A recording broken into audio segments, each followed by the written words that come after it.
हाय बच्चा पार्टी, कैसे हैं आप सभी। मैं हूं आपकी दोस्त सारिका त्यागी, जो रोज लाती हूं छोटी छोटी प्यारी प्यारी स्टोरी। वो स्टोरी जो मुझे मेरी दादी नानी सुनाती थी और मैं आप सभी को सुनाती हूँ। वो स्टोरी जिनसे मुझे बहुत कुछ सीखने को मिलता था और मजा भी बहुत आता था। जैसा कि आप सभी जानते हैं, मैंने विक्रम बेताल की सीरीज स्टार्ट की है, जिसमें हम अलग अलग एपिसोड लेकर आ रहे हैं। जैसा कि आपने पिछले एपिसोड में सुना था कि राजा मणिक वर्मा अपने पुत्र राजकुमार सुधीर के लिए एक रिश्ते की बात करते हैं कि ये कन्या है और तुम्हें उनसे विवाह करना होगा और उसके बाद राजपाट संभालना होगा।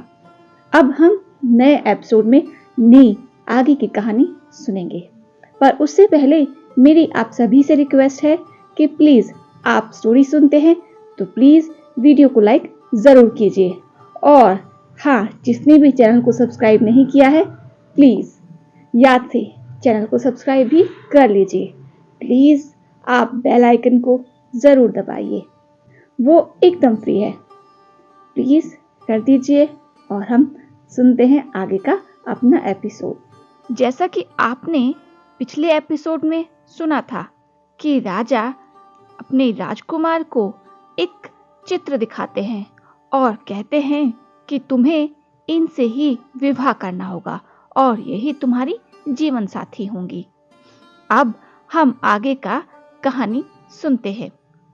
राजा की बातें सुनने के बाद राजकुमार ने राजा के सामने आदर से सिर झुकाया और राजकुमारी का चित्र उठाकर अपने शयन कक्ष की ओर बढ़ गए। उस रात राजकुमार सुधीर ने एक स्वप्न देखा। स्वप्न में उसने एक सुंदर कन्या को देखा, जिसकी आंखें हिरनी के समान थीं, होठ गुलाब की पंखुड़ियों के समान कोमल थे और बाल लंबे, घने व काले थे।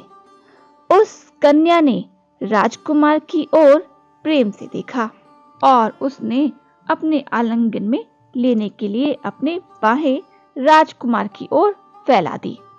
तत्पश्चात वह अदृश्य हो गई। इसके साथ ही राजकुमार सुधीर की आंख खुल गई। उस सुंदर कन्या का स्वप्न राजकुमार के दिलो दिमाग पर पूरी तरह से छा गया। राजकुमार ने निश्चय किया कि कुछ भी हो जाए वह उस कन्या को ढूंढ निकालेगा और उसी से विवाह करेगा। अगले दिन सुबह राजकुमार सुधीर राजा मणिक वर्मा के पास पहुंचे और बोले, पिताजी, आपने कल रात मुझे जो कुछ भी बोला था मैंने उस पर विचार किया। विवाह करने से पूर्व अथवा राजा बनने से पहले मैं अपने राज्य का भ्रमण करना चाहता हूँ। मैं यह देखना चाहता हूँ कि आम आदमी किस प्रकार का जीवन जीता है, उसके दुख और कष्ट क्या हैं और महल के बाहर का जनजीवन कैसा है। मैं ये सब देखना चाहता हूँ। इस प्रकार मुझे लोगों की वास्तविक जीवन शैली के विषय में ज्ञान हो सकेगा और जब मैं सिंहासन का कार्यभार संभालूंगा तो मुझे प्रजा की प्रसन्न रखने में कोई कठिनाई नहीं होगी। मेरा आपसे अनुरोध है कि आप मुझे भ्रमण पर जाने की आज्ञा दें।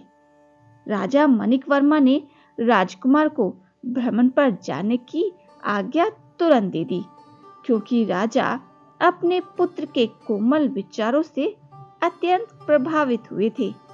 परंतु राजा को इस बात का कोई अंदाजा नहीं था कि इस भ्रमण के पीछे सुधीर का क्या उद्देश्य था। असल में राजकुमार सुधीर अपनी स्वप्न सुंदरी को ढूंढने के लिए भ्रमण पर जाना चाहते थे।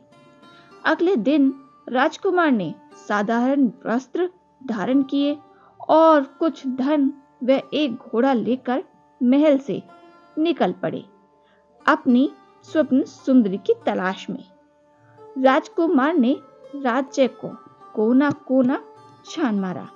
अपने राज्य की हर गली, हर गांव में और हर मंदिर से लेकर हर घर व आश्रमों में राजकुमार अपनी स्वप्न सुंदरी को खोजता रहा, परंतु कोई परिणाम सामने नहीं आया।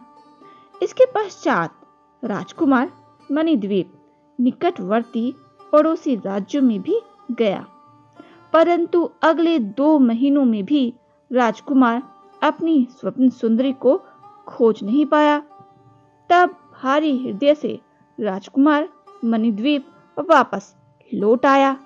एक दिन गर्मी की दोपहर में चलते चलते राजकुमार एक नदी के किनारे पहुंचा।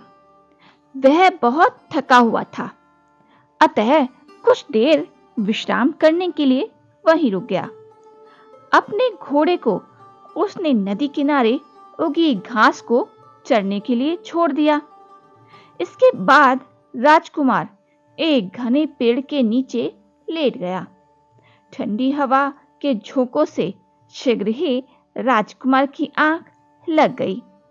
कुछ घंटों बाद राजकुमार उठ बैठा। अब वह ताजगी महसूस कर रहा था। राजकुमार ने चारों ओर देखा, परंतु उसे अपना घोड़ा कहीं भी दिखाई नहीं दिया। वह चिंतित हो गया और सोचने लगा कि आखिर घोड़ा गया कहां। उसने नदी के किनारे चलते हुए अपने घोड़े को खोजना प्रारंभ कर दिया। चलते चलते राजकुमार ने एक सुंदर कन्या को नदी के तट पर बैठे हुए देखा। उस कन्या की पीठ राजकुमार की तरफ थी। राजकुमार उस कन्या के पास जाकर उससे बोला, हे कन्या, क्या तुमने इस ओर से जाते हुए कोई घोड़ा देखा है? मैंने उसे घास चरने के लिए छोड़ा था और सो गया था। अब मुझे अपना घोड़ा कहीं दिखाई नहीं दे रहा है। क्या तुम मेरी सहायता कर सकती हो? यह सुनकर वह कन्या राजकुमार की ओर पलटी। उसे देखते ही राजकुमार आश्चर्य से 2 कदम पीछे हट गए। उसका हृदय जोर से धड़कने लगा और चेहरे पर प्रसन्नता के भाव छलकने लगे। राजकुमार के सामने उनकी स्वप्न सुंदरी खड़ी थी, जिसे वह महीनों से खोज रहे थे। अपनी स्वप्न सुंदरी को देखकर राजकुमार प्रसन्नता से बोले, हे सुंदरी, अंततः मैंने तुम्हें खोज ही निकाला। इतने महीनों से मैं तुम्हें ही खोज रहा था। मैंने तुम्हें अपने स्वप्न में देखा था और तभी से मुझे तुमसे प्रेम हो गया। अब बताओ, क्या तुम मुझसे विवाह करोगी? मैं तुम्हें सदा प्रेम करूंगा और मेरे साथ तुम सदा प्रसन्न रहोगी। तो बताइए बच्चा पार्टी, कैसी रही ये स्टोरी? कैसा रहा आज का एपिसोड? क्या होगा आगे की कहानी में?